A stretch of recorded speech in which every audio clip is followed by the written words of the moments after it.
Hello there. Welcome to episode 58 of Never Mind the Bullens. This is your bite-sized Everton podcast and vodcast. My name's Mike Peters.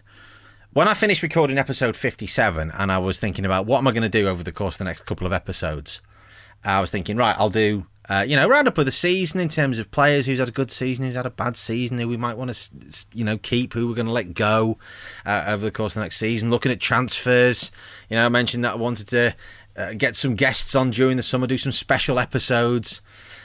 Never in my wildest nightmares did I envisage that episode 58 would be recorded under these circumstances where we are suddenly managerless, arguably rudderless, and in a bit of a state of flux when all things are said and done, all things are considered.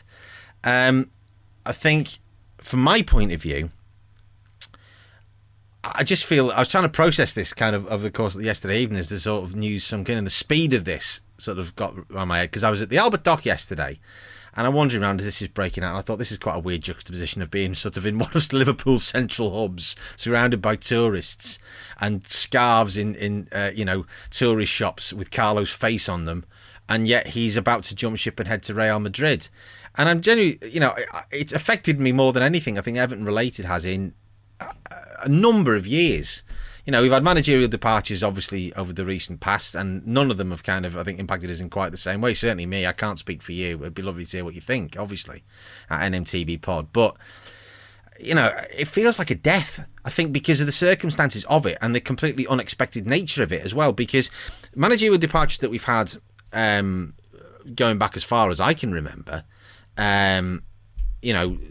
Howard Kendall, I think Howard Kendall's second stint took us all by surprise when he just resigned after we just won at home to Southampton way back in 1993. We knew Mike Walker was up for the chop.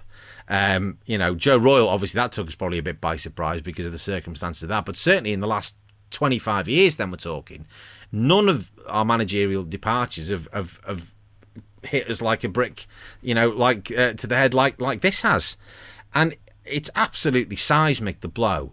Because I'm thinking none of us saw this coming.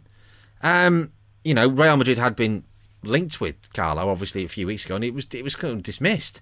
And I really don't understand why he wants to go back to Real Madrid. I know on the face of it, that's a stupid statement to make because it's Real Madrid and they are, an absolute powerhouse in world football. I understand that. So on the face of it, it's like, well, why wouldn't he go? But when he's been there before, he won them the Champions League, and he was sacked after winning that competition by Florentino Perez, the man who has now rehired him. And the reason he was sacked, or one of the reasons he was sacked, was because the team weren't playing, putting in enough effort, playing with enough, pace and commitments and so on and so forth. Why would you put yourself back in that bear pit? What else have you got left to achieve there? You've won the top prize in European football. You've done it. What are you trying to do? Is there stuff for it to win? I don't. That's what I can't understand. Is it because he hasn't got the fight for this Everton project, even though he said he did? And to me, as far as I'm concerned, I think we've gone through the most difficult part of it. Now he's been here 18 months. We've gone through the difficult phase, and he's going to basically have all the players that he wants out, and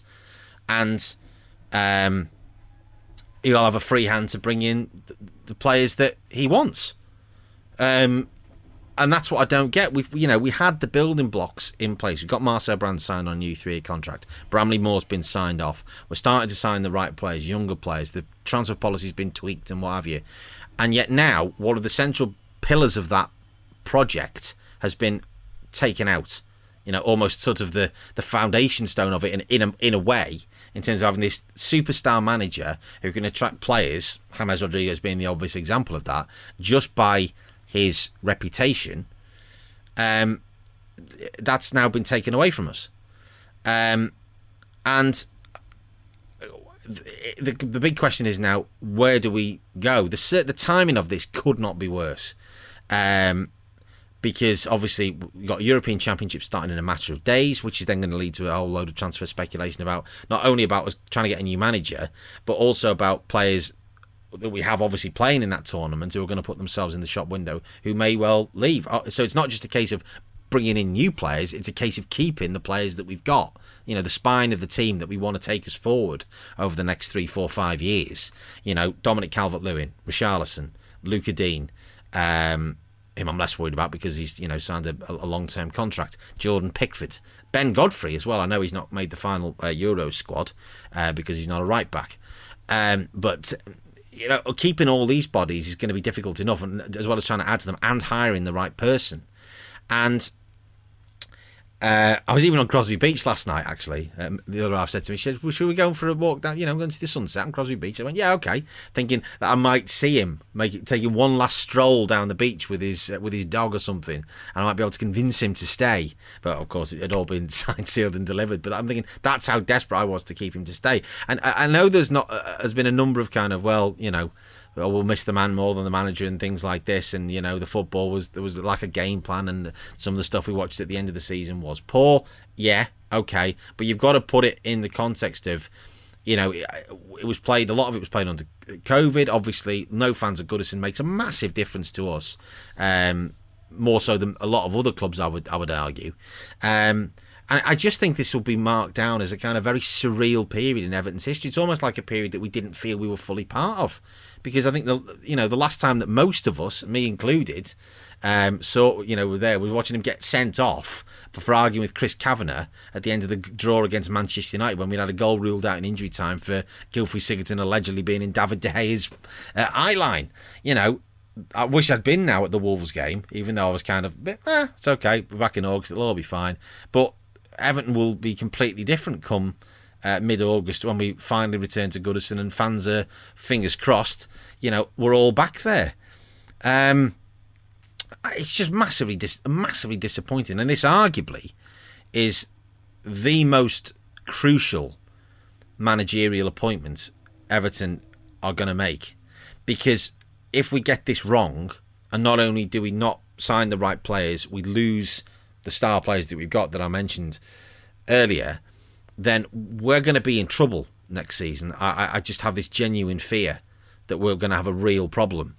And some of the names being bandied about, I mean, some of them are just farcical. I mean, I'm sorry. I mean, David Moyes obviously has been linked with this every single time there's been a vacancy, he comes up. So the bookmakers get lazy and the media get lazy and they go, oh yeah, David Moyes used to manage there, was successful. Why wouldn't he go back? Roberto Martinez has been, I mean, David Moyes obviously almost did come back before Carlo was appointed. Times have changed. He's re-established his reputation at West Ham. He'd be bonkers to leave West Ham to come back to Everton. I just think he'd be mad. You know, he's on a good thing there and he should stay. As much as he might love Everton, you know, it'd only be for sort of the fact that his family is still based up in Lancashire that he would potentially move back. You know, the Steven Gerrard thing is absolutely hysterical. Just, you know, he's not ready to manage in the Premier League yet. You know, he's done a terrific job at Rangers, don't get me wrong, and you know, but as a Rangers fan said, why would he come to the Premier League, even if it is the Premier League, when he's about to take Rangers into the European Champions League for the first time potentially? But and then, you know, Rafa Benitez has had his agents, Messrs Carragher and Balaguer, talking him up on obviously he's must have been onto them and told, hey, get a few quotes out there and start the ball rolling. And I just think, I don't have a problem with Rafa Benitez in terms of his track record. I do have a problem with the way he's spoken about Everton in the past, and I think that, for me, would rule him out. I think we've had too many issues with managers over the past few years who have not bought into the club's identity and the club's ethos and tried to create that relationship with the supporters, and I think he would be on a hide into nothing. I think he'd do a good job, don't get me wrong, but I just think there is too much ill feeling, and I think he would be behind the 8 ball before he started. He would be on a very, very short leash if he was appointed and things didn't go wrong or the style of play wasn't right. I just think that's a non-starter. You know, I think Nuno Espirito Santo, yeah, it's an obvious choice. You might call me slightly myopic for having said it, given that obviously I'm not looking outside the Premier League, but he's did a terrific job with Wolves. Yeah, you say, oh, well, he had, you know, players coming in from George Mendes and all this. Yeah, right, but you can get the players in, but it takes a good coach and a good manager to be able to get the best out of them. And he undoubtedly did that with Wolves, you know. Yeah, they'd had an indifferent season last season, but that was inevitable when they'd had such a massively long season the season before, when it lasted over 12 months, from start to finish in terms of the Europa League stuff, and they were affected by injuries, lost Diogo Jota to Liverpool, and they were going to rebuild and they'd have kicked on, but he just felt obviously the time was right for him to move on. I would be more than happy if he got it, but whoever we get is going to be a step down from, a superstar of the European elite managers. But the appointment's got to be made quickly. But this is the thing now. It's got to be made quickly, but we've got to get the right person. I'm sorry, Eddie Howe, as much as I might like him, and I think he did a good job at Bournemouth, has he become a better manager in the last 12 months by not working? Turned down Celtic last week. Has he become a better manager by not working? And let's forget his last thing is that he got relegated with Bournemouth. So I don't know about that. To me, it's got to be done quickly, ruthlessly, and effectively. We've got to get the right man. We can't go off on flights of fancy. This is not the time to do that. This is an absolutely vital appointment for Everton Football Club to make. And whoever we do get, and hopefully by the time I record the next episode in, let's say, hopefully a week, that we'd have the right person in position to get, they've got to buy into the transfer strategy. They've got to buy into the strategy of the club, the direction that the club is going. We cannot afford to have somebody come in and just throw the whole thing up in the air and say, right, we're starting again from scratch. That just can't happen. There's got to be some continuity about that. Nobody's mentioned Duncan in all of this, I should point out. I've not seen him mentioned anywhere since yesterday. Now, I think that would be an interesting shout because the players would buy into him. They know him. It'd be a continuity candidate. Yes, whether he has the necessary licenses and all the rest of it, I don't know. But, I'm not quite sure how that all works. There are loopholes with those UEFA licenses, aren't there? But whether he'd be the man as sort of a unifying figure at this point, I'm not entirely sure. Would he be a unifying figure? But whether the supporters just go, easy option, get him in, I don't know. We debate this long into the night, and I would love to hear your thoughts on it at NMTVPod on Twitter or nmtvpod@gmail.com. You can send me a voice message if you listen to the podcast just by clicking on the link below. It'd be great to hear what you think, and we'll feed some of them back into episode 59, where we can hopefully triumphantly announce our appointment of our new manager. But the Carlo Ancelotti era, it was surreal for times. We played some great stuff. There were some great moments. And it's disappointing for me that it's ended so soon, even though, there were times at very frustrating points last season where, we should have done better. We lived the dream there for a minute, and it's been temporarily, I hope, snatched away from us. But nonetheless, we go on. So, hey, that's where we're at. This has been a Top Content production, and until episode 59, come on, you Blues.